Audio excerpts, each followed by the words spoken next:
ਜ਼ਿਲ੍ਹਾ सांबा ਦੀ विधान सभा रामगढ़ च गना पाउंदा एक आनंदपुर बार्डर के कोल है, इंटरनेशनल बार्डर के कोल उत्थे एक नहर है। उस नहर के कन्ने पूरे पिंडां दे लोग परेशान हो जाते। नहर खेतरें आस्ते नहीं है, ये गली एक जिहड़ी नहर बनी है क्योंकि इसकी रिपेयर के कदे नहीं हुई। और ये पूरा वीडियो तुस देखो, एक कैप्टन रामपाल होर ना उन्हें भेजे दा, वो आखा कोई 1.5 किलोमीटर की रोड है जिहदे च गोडे गोडे पानी खड़ोते दा। अज ज़्यादा नहीं, काफ़ी देर पहले तो बरखा बरी तो थोड़ा ज़्यादा हुई आ, नहीं तो इं भी अगों पिछू का सारा पानी इकट्ठा हुई है। इस गली गली च खड़ोई जाता तो इसी गली नहीं आखते, इसी अस नहर रखने। तो जिहड़े लोकल MLA दविंदर मनियाल होर BJP दे, उन्हें भी गुहार लाई चुके हैं, पर अजे थोड़ी गुहार ने सुनी है नहीं। हालत यह होई है कि इथों निकलना मुश्किल हो जाता। कदे तुम वीडियो देखो तो डिटेल पूरी है दिया रामपाल होर, तो यह देखो वीडियो ये है आनंदपुर की गली, कम से कम भी कोई 1.5 किलोमीटर का यह पूरा एक ट्रैक है जिथे लोग अगे पिछे 100-150 को ज़्यादा घर ने जिन्हें आना जाना होंगे। तो इस गड़ी नहर के कारण वो परेशान हो जाती जी, रोड के बिच नहर बनी हुई है। ये वीडियो तुम देखो, ये जी रोड है या गली है और ये इं लगा है कि कोई नहर है जिहदे लंघना तो एक तो दूर बहुत ही मुश्किल है। तो मोटरसाइकिल और साइकिल ही है, बीच तो नहर का लगा दी है। ये जी तुम नहर दिखा दो, ये पिंड आनंदपुर तहसील बिशनाह विच है और ये कोई नहर नहीं है वाकई। ये है पिंडा की गली है, मेन गली है जिहदे बहुत ही मुश्किल है लंघना। कंसर्निंग MLA बिशनाह इस गली का थोड़ा ध्यान देन। आखते हैं कि मुल्का का विकास पिंडे की तरक्की करने गै संबंधित है, तो जे इयै लिया पिंडे ने हाल रौन तो फिर देश कियां तरक्की करे। तो अस MLA कन्नै गुजारिश करने आ, बड़े बारी इस रोड के बारे असें तुहाडे कन्नै गुजारिश की है, हुण साड़ी तरफ ही ध्यान दिओ। उसके बाद हूँ अस अगे चलने दुई बखी। दूआ वीडियो साढ़े कोल है अखनूर। अखनूर के एक रोड की हालत जी है, ये अखनूर का नहीं है वीडियो, जम्मू अखनूर के बिच का ये जिहड़ा फ्लाईओवर है, ये 8 लाइन हुई है फ्लाईओवर। देखा जा थल्ले भी गड्डियां चला दी, उपरे भी गड्डियां चला दी, पर प्रॉब्लम कुत्थे है कि जिले जाम लगता दोनों साइडें लोगों गड्डियां खड़ियां कर रही होंदियां, फिर अगे पिछे ट्रैफिक डाइवर्ट करने के चक्कर दे पूरे रोड का पर घंटे साहबा जाम लगी जाता। एक भाई साहब ने गड्डी के पिछा वीडियो बनाई है, सानू भेजे दा।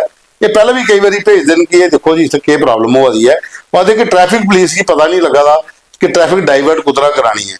पवन आइसक्रीम को ली है तो मुट्ठी तक का जोड़ा पूरा फ्लाईओवर के थले वाला अखनूर जम्मू अखनूर रोड, इत्थे जाम के कन्ने बहुत बुरी हालत हुई है। इन्नियां लेना होने के बावजूद भी जोड़ा जाम लगा है वो इस वजह कन्नै लगा है जिहड़ियां रोड के उपर बिना तरकीब के गड्डियां खलैरी दियां, जां जिहड़ियां गड्डियां बिच जिहड़ी पासिंग बनी दी है उत्थे वालियां लोग गड्डियां ला उठदे ने।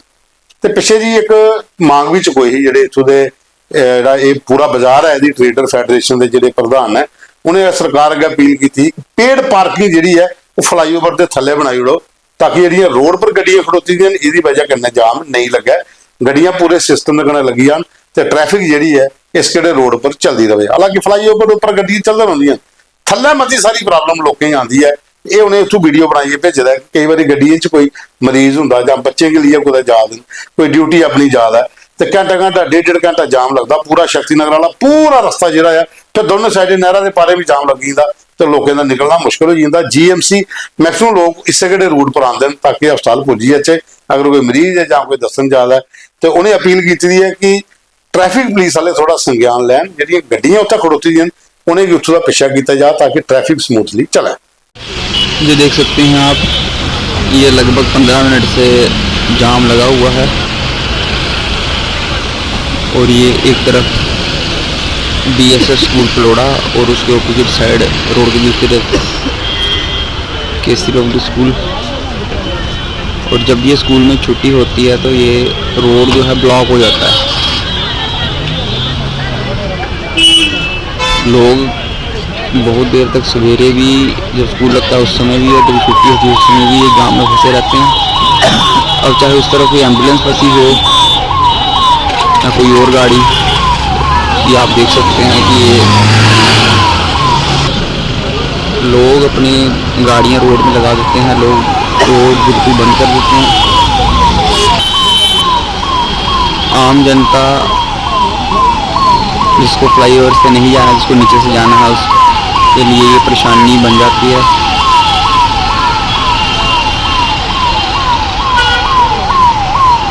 ऐसा कोई ना कोई सिस्टम बनाया जाना चाहिए कि जिससे एक तरफ की गाड़ियां जो है वो लगातार निकलती जाएं, जिससे कि दूसरी तरफ का भी जाम ना लगे। जाम तब लगता है जब एक तरफ का ब्लॉक हो तो उसकी वजह से दूसरी तरफ का भी ब्लॉक हो जाए। अगर लगातार गाड़ियाँ चलती जाएं तो पॉसिबल नहीं है, बट आप देख सकते हैं कि कितना लंबा जाम है, कब से लगा हुआ है। तो इस पर ज़रूर कोई ना कोई संज्ञान लेकर कोई अच्छा सा एक सिस्टम से कार्य किया जाए, जिससे कि रोज़ का जो जाम लगता है सुबह भी और दोपहर को भी छुट्टी के टाइम, इससे आम लोगों को निजात मिले। ਉਹਦੇ ਬਾਅਦ ਚ ਇੱਕ ਸਾਡੇ ਕੋਲ ਹੋਰ ਵੀਡੀਓ ਹੈ। ਇਹ ਹੈ ਖੜਾ ਬੱਲੀ ਦਾ ਗ੍ਰਾਂ ਹੈ, ਪਲੇਲ ਪੰਚਾਇਤ ਪੌਂਦੀ ਡਗੇਰ। ਇੱਥੇ ਬਾਬਾ ਮਹੀਮਲ ਦਾ ਇੱਕ ਬੜਾ ਵੱਡਾ ਦੇਵ ਸਥਾਨ ਹੈ। ਉਹਦੇ ਚਾਰ ਦੁਆਰੀ, ਉਹਦੇ ਚ ਟਾਈਲਾਂ ਲਵਾਉਣੀਆਂ, ਲਾਈਟਾਂ ਔਰ ਉਹਦੇ ਕन्नै ਇੱਕ ਚਿਲਡਰਨ ਪਾਰਕ ਆ। ਇਹ ਡਿਮਾਂਡ ਜਿਹੜੀ ਸੀ ਅਸੀਂ ਆਪਣੇ ਪ੍ਰੋਗਰਾਮ ਦੇ ਵਿੱਚ ਕੋਈ 6 ਮਹੀਨੇ ਪਹਿਲਾਂ ਅਸੀਂ ਮੁੱਦਾ ਚੁੱਕਿਆ हा। ਇਹ ਸਾਡੇ ਉੱਥੋਂ ਦੇ ਜਿਹੜੇ ਰਹਿਣੇ ਵਾਲੇ ਨੇ ਸਕ੍ਰਿਤੀ ਉਪਲੋਰ, ਉਹਨੇ ਇਹ ਮੁੱਦਾ ਭੇਜਿਆ ਕਿ ਮੰਤਰੀ ਸਤੀਸ਼ ਸ਼ਰਮਾ ਜਦੋਂ ਦੇ ਜਿੱਤੇ ਦਿਨ ਉਹਨੇ ਆਖਿਆ ਕਿ ਬਾਬਾ ਮਹੀਮਲ ਦੇ ਦੇਵ ਸਥਾਨ ਦੇ ਉੱਪਰ ਅਸ ਇਹ ਚੀਜ਼ਾਂ ਜਿਹੜੀਆਂ ਪ੍ਰਾਇਰਟੀ ਪਰ ਕਰਵਾਗੇ, ਲੇਕਿਨ ਉਹ ਹਲੇ ਕੰਮ ਨਹੀਂ ਹੋਇਆ। ਤੇ ਉਹ ਇਹ ਮੁੱਦਾ ਚੁੱਕਿਆ ਸੀ ਬਕਾਇਦਾ, ਉਹਨੇ ਲਿੰਕ ਵੀ ਭੇਜਿਆ ਔਰ ਉਹਦੇ ਪੀਏ ਦਾ ਸਾਨੂੰ ਮੈਸੇਜ ਵੀ ਆਇਆ ਕਿ ਅਸੀਂ ਕਪੈਕਸ ਬਜਟ 'ਚ ਰੱਖੀ ਲੈਦਾ। ਤੇ ਇਹ ਉਹਨਾਂ ਨੇ ਸਾਨੂੰ ਵੀਡੀਓ ਭੇਜਦਾ ਕਿ ਕੰਮ ਲੱਗੀ ਪਿਆ, ਜੇਸੀਬੀ ਆਈ ਦੀਆਂ, ਟਾਈਲਾਂ ਪਈ ਗਈਆਂ, ਬਾਕੀ ਪਾਰਕ ਦਾ ਜਿਹੜਾ ਸਮਤਲ ਹੋਇਆ ਉਹ ਵੀ ਕੰਮ ਲੱਗੀ ਦਾ, ਲਾਈਟਾਂ ਵੀ ਲੱਗੀ ਗਈਆਂ। ਔਰ ਉਹਨੇ ਥੈਂਕਸ ਕੀਤਾ ਦਾ ਨਿਊਜ਼ ਰੂਮ 24 ਆਵਾਜ਼ ਕੀ और कन्ने मंत्री सतीश शर्मा हो रही। ये वीडियो तो सुठू देखियो, ये ग्रां दे लोकां नूं भेजदा। बाबा मीमल महाराज की, बाबा मीमल महाराज की, मंत्री सतीश शर्मा जिंदाबाद, मंत्री सतीश शर्मा जिंदाबाद, मंत्री सतीश शर्मा जिंदाबाद। स्वर्गीय मदन लाल शर्मा अमर रहे, स्वर्गीय मदन लाल शर्मा अमर रहे, स्वर्गीय मदन लाल शर्मा अमर रहे। ਅੱਜ ਇੱਥੇ ਜਿਹੜਾ ਸਾਰਾ ਇਹ ਬੇਪਾਸ ਦਾ ਕੰਮ ਸ਼ੁਰੂ ਹੋਇਆ, ਇਹ ਸਾਡੇ ਮੰਤਰੀ ਸਾਹਿਬ ਸਤੀਸ਼ ਸ਼ਰਮਾ ਦੀ ਦੇਣ ਹੈ। ਇਹ ਬਾਬਾ ਮੀਮਲ ਜਿਹੜਾ ਇੱਥੇ ਚਿਲਡਰਨ ਪਾਰਕ ਬਣੇਦਾ, ਉਹਦੇ ਕੰਨੇ ਇੱਥੇ ਜਿਹੜਾ ਕੰਮ ਸ਼ੁਰੂ ਹੋਇਆ, ਇਹ ਜਿਹੜਾ ਮੰਤਰੀ ਸਾਹਿਬ ਉਹਨੇ ਸਹੀ ਕੰਮ ਦਿੱਤਾ, ਰਸਤਾ ਟਰੈਕ ਆਇਆ ਜਿਹੜਾ ਇੱਥੇ, ਉਹ ਮੰਤਰੀ ਸਾਹਿਬ ਦਾ ਬੜਾ ਬੜਾ ਸ਼ੁਕਰੀਆ ਅਦਾ ਕਰਨੇ ਆ, ਜਿਹੜਾ ਉਹਨੇ ਸਾਡੇ ਇੱਥੇ ਬਾਬਾ ਮੀਮਲ ਦੇ ਜਨਮ ਸਥਾਨ ਵਿੱਚ ਇਹ ਕੰਮ ਦਿੱਤਾ। ਅੱਜ ਉਹਦਾ ਬੜਾ ਬੜਾ ਸ਼ੁਕਰੀਆ ਕਰਨੇ ਆ। ਔਰ ਇੱਥੇ ਹੋਰ ਵੀ ਮੰਤਰੀ ਸਾਹਿਬ ਨੇ ਅਸੀਂ ਬੜੀਆਂ ਮਦਦਾਂ ਕੀਤੀਆਂ। ਅਸੀਂ ਚਾਹੁੰਦੇ ਹਾਂ ਕਿ ਹੋਰ ਵੀ ਸਾਡੀ ਇੱਥੇ ਮਦਦ ਕਰਨ ਬਾਬਾ ਮੀਮਲ ਦੇ ਸਥਾਨ ਉੱਪਰ। ਦਾਸ ਇਹ ਜਿਹੜਾ ਕੰਮ ਹੈ ਉਹਦੀ ਦੇਖ ਰੇਖ ਵਿੱਚ ਬਾਅਦ ਹੈ ਜਿਹੜਾ ਇਹ ਸਾਡਾ ਬੇਪਾਸ ਆਇਆ ਚਿਲਡਰਨ ਪਾਰਕ ਬਾਬਾ ਮੀਮਲ ਜਨਮ ਸਥਾਨ ਪਲੇਲ ਵਿੱਚ। ਉਹਦੇ ਬਾਅਦ ਸਾਡੇ ਕੋਲ ਇੱਕ ਵੀਡੀਓ ਪਰਗਵਾਲ ਦਾ, ਇਹ ਰਣਜੀਤ ਕੁਮਾਰ ਉਹਨੇ ਵੀਡੀਓ ਭੇਜਦਾ। ਪਰਗਵਾਲ ਦਾ ਏਰੀਆ ਪਾਉਂਦਾ ਜੱਟਾਂ ਦੇ ਕੋਠੇ, ਉਹਦੇ ਕੰਨੇ ਮੁਲਖਾ ਚੌਕ ਹੈ, ਉੱਥੋਂ ਨਈ ਬਸਤੀ ਕੀ ਰਸਤਾ ਜਿਹੜਾ ਜਾਂਦਾ ਹੈ 2000 ਚ ਰੋਡ ਬਣਿਆ ਤੇ 2000 ਦੇ ਬਾਅਦ ਹੁਣ ਤੁਸੀਂ ਲੈ ਲਓ 26 ਸਾਲ, ਉਹਦੇ ਬਾਅਦ ਚ ਇਹ ਰੋਡ ਰਿਪੇਅਰ ਨਹੀਂ ਹੋਇਆ। ਇਹ ਰਣਜੀਤ ਕੁਮਾਰ ਉਹਨੇ ਪੂਰਾ ਵੀਡੀਓ ਬਣਾਈ ਹੈ, ਉੱਥੋਂ ਭੇਜਦਾ ਹੈ ਕਿ ਬਾਰਡਰ ਇਲਾਕਾ ਹੈ, ਬਿਲਕੁਲ ਇੰਟਰਨੈਸ਼ਨਲ ਬਾਰਡਰ ਦੇ ਕੰਨੇ ਪਾਉਂਦਾ। ਜਿਹੜਾ ਸ਼ੈਲਿੰਗ ਸ਼ੁਲਿੰਗ ਹੁੰਦੀ ਹੈ ਤਾਂ ਲੋਕੀ ਨੱਸਣੇ ਪਾਉਂਦਾ। ਰੋਡ ਖੱਡੋ ਖੱਡ ਹੋਏਦਾ, ਪੂਰਾ ਹਰ ਬੱਖੀ ਦਾ ਟੁੱਟੇ ਦਾ ਰੋਡ ਹੈ ਤੇ ਮੁਸ਼ਕਿਲ ਹੋ ਜਾਂਦਾ ਉੱਥੋਂ ਦਾ ਪਤਾ ਨੱਸਣਾ ਵੀ ਹੋਏ ਲੀਏ ਕੋਈ ਸਹੀ ਜਾਗਤਾ ਹੈ ਕਿ ਜਾਂ ਟੱਬਰ ਹੈਗੀ ਜਾਂ ਡੰਗਰ ਲਈ ਹੈ ਤੇ ਗੱਡੀਆਂ ਨਹੀਂ ਫਿਰ ਚਲੀ ਸਕਦੀਆਂ। ਤਾਂ ਉਹਨੇ MLA ਮੋਹ ਲਾਲੋ ਦਾ ਅਪੀਲ ਕੀਤੀ ਹੈ ਕਿ इसी प्रायोरिटी पर देखा जा जट्टे का कोठे तो नहीं बस्ती वाला जो रोड है मुल्खा चौक वाला इसी प्रायोरिटी पर रिपेयर किया जा। रंजीत कुमार और इतों का वीडियो भेजा और मती सारी आबादी जी है इस रोड के कन्ने नई बस्ती है, जट्टे के कोठे मुल्खा चौक के कन्ने वाला इलाका है, ਜਾਂ फिर अगे तुसे चली जाना हो तो पूरे बार्डर पर 20-25 ग्राम पाते हैं जो इंटरनेशनल बार्डर बनना परगवाल के, वो सारे इसे किहड़े रस्ते पर निकलते हैं। तो उन्हें मोहन लाल तक अपील की है कि थोड़ा इसी प्रायोरिटी पर देखा जा। उसके बाद एक वीडियो सानू जीत राजो ने भेजा अरनीए का, अरनीए च हाईलाइट होया पुलिस लगातार उत्थे बाहर सर्च ऑपरेशन चला रही है तो जिला चलाई जाती है तो मगरा चोर आई जाते। एक हफ्ते च 2 चोरियां हुई मोटर दियां। अज मोटर की चोरी हुई राजकुमार होंगी वार्ड नंबर 13 अरनीए के रहने वाले। एक चोरी जी हुई 3-4 दिन पहले ਤੇ ਉਦੋਂ ਦਾ ਆਪਰੇਸ਼ਨ ਉੱਥੇ ਚੱਲਦਾ, ਪੁਲਿਸ ਪੂਰੀ ਬਾਹਰ ਹੁੰਦੀ ਹੈ, ਅੱਗੇ ਪਿੱਛੇ ਸਰਚ ਆਪਰੇਸ਼ਨ ਚੱਲਦਾ, ਤੇ ਜਿਹੜੇ ਜਾਂਦੀ ਤੇ ਜ਼ੋਰ ਪਈ ਜਾਂਦੇ। ਹੁਣ ਉੱਥੇ ਕਹਾਣੀ ਇਹ ਹੈ ਕਿ ਸਾਰੇ ਲੋਕ ਆਖਣਗੇ ਜਿਹੜੇ ਚਟੇਰੀ ਨੇ ਚਿੱਟੇ ਵਾਲੇ ਉਹ ਸਾਰਾ ਕੰਮ ਕਰਾ ਦੇਣ, ਲੋਕਲ ਮੋਟਰਾਂ ਖੋਲੀ ਵੇਚਾਂ ਦੇ। ਬਿਸ਼ਨਾਹ 'ਚ ਵੀ ਕੋਈ 4-5 ਕੇਸ ਐਸੇ ਹੋਈ ਹੈ।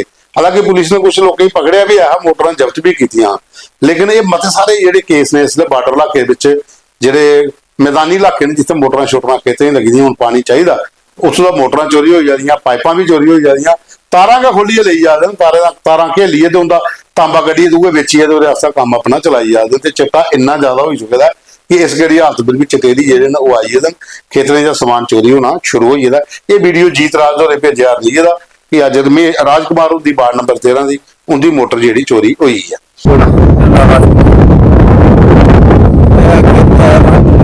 लगा के आते हैं तो खेत में देख के आते हैं, बारिश पड़ी है, जब आए थे तो मोटी ज़्यादा ही हो गया था। इतना से लोगों को मोटर नहीं छोड़े, मोटर को ले जाते 10-12 हज़ार का पैसा प्रति 13,000 का हम कहाँ से लेंगे जिम्मेदार। क्या मांग रखते हैं? हम यही रखते हैं कि चिट्टों पर निकेल कसी जाए और जिस चोरों को पकड़ा जाए, ऐसी फिर चोरी ना हो कहीं, खेत मेरी तो ये हो किसी और की नहीं हो खेतों में। ये आज मोटर खुली है, 2-4 दिन पहले पशु खुल गए हैं इधर से। ये हम यही मांग करते हैं पुलिस प्रशासन से कि ऐसे लोगों पे नकेल कसी जाए, आइंदा ऐसा हादसा ना हो। ਉਹਦੇ ਬਾਅਦ 'ਚ ਇੱਕ ਵੀਡੀਓ ਸਾਡੇ ਕੋਲ ਹੋ ਰਿਹਾ, ਇਹ ਹੈ ਡੋਰੀ ਡਗੇ, ਇਹ ਖੌੜ ਵਿਧਾਨ ਸਭਾ 'ਚ ਪਿਆ। ਇਹ BRO ਦਾ ਰੋਡ ਹੈ। ਇਸ ਰੋਡ ਦੀ ਹਾਲਤ ਦੇਖੋ ਦੋਸਤੋ, ਇੱਕ ਗੱਡੀ ਨਿਕਲਾ ਦੀ ਉਹ ਜਿਹੜਾ ਰਿਵਰਸ ਕਰ ਲਗਾ ਤਾਂ ਬਿਲਕੁਲ ਥੱਲੇ ਚਲੀ ਜਾਂਦੀ ਹੈ, ਉਹਨੂੰ ਗੱਡੀ ਸੈਂਟਰ 'ਚ ਫਸੀ ਦੀ ਹੈ। ਕਨੈਕਟਰ ਡਰਾਈਵਰ ਜਿਹੜੇ ਨੇ ਗੱਡੀ ਦੇ ਅੱਗੇ ਪਿੱਛੇ ਚੱਕਰ ਲਾ ਦੇਣ ਤਾਂ ਗੱਡੀ ਨਿਕਲ ਨਹੀਂ ਸਕਦੀ। ਹੁਣ ਫਿਰ ਇੱਕ ਕੋਈ ਸਪੋਰਟ ਵਹੀਕਲ ਆਏਗਾ, ਉਸੇ ਹੁੱਕ ਲੱਗੇਗੀ ਤੇ ਇਸ ਗੱਡੀ ਦੀ ਬਾਹਰ ਕੱਢਿਆ ਜਾਵੇ। ਤਾਂ ਆਖਦੇ ਕਿ ਇਹ ਤੇ ਅੱਜ ਦਾ ਖਾਲੀ ਇੱਕ ਗੱਡੀ ਦਾ, ਇੱਥੇ ਮੈਕਸਿਮਮ ਗੱਡੀਆਂ ਕਈ ਵਾਰੀ ਡੋਰੀ ਡਗੇ ਵਾਲੇ ਰੋਡ ਪਰ ਜਾਂਦੀਆਂ ਤੇ ਇੱਥੇ ਮਤੀ ਸਾਰੀ ਪ੍ਰੋਬਲਮ ਲੋਕਾਂ ਹੀ ਆਉਂਦੀ ਹੈ, ਕਿਉਂਕਿ ਰੋਡ ਜਿਹੜਾ ਹੈ ਉਹ ਸਾਰਾ ਟੁੱਟੀ ਚੁੱਕਿਆ, ਜਿੱਥੇ ਜਿੱਥੇ ਕੋਈ ਖੱਡੇ ਨੇ ਤੇ ਗੱਡੀ ਦਾ ਟਾਇਰ ਉੱਥੇ ਚਲੀ ਜਾਂਦਾ। ਤੇ ਇਸ ਵਕਤ DDC ਤੇ ਕੰਨਾ ਜਿਹੜੇ ਲੋਕਲ MLA ਨੇ ਸਟੇਜ ਹੋਰ ਧਿਆਨ ਦੇਣ ਤੇ ਇਸ ਕਿਹੜੇ ਰੋਡ की जल्दी को जल्दी बना। रोड नहीं है, रोड की वजह से काम खराब हो गया। ये कौन सा रोड है? एक तो हम गाड़ी चला रहे हैं इधर, दूसरा रोड की प्रॉब्लम देखना, ये देखना रोड जहाँ बार बार बची है, पैसेंजर बार बार बचे हैं, कौन सा कोई पता नहीं लग रहा कितनी बार गाड़ी बचानी है। तो पीछे से देखो, पीछे से देखना, पीछे से दिखाना दे, एक मिनट मुझे दिखाने दे।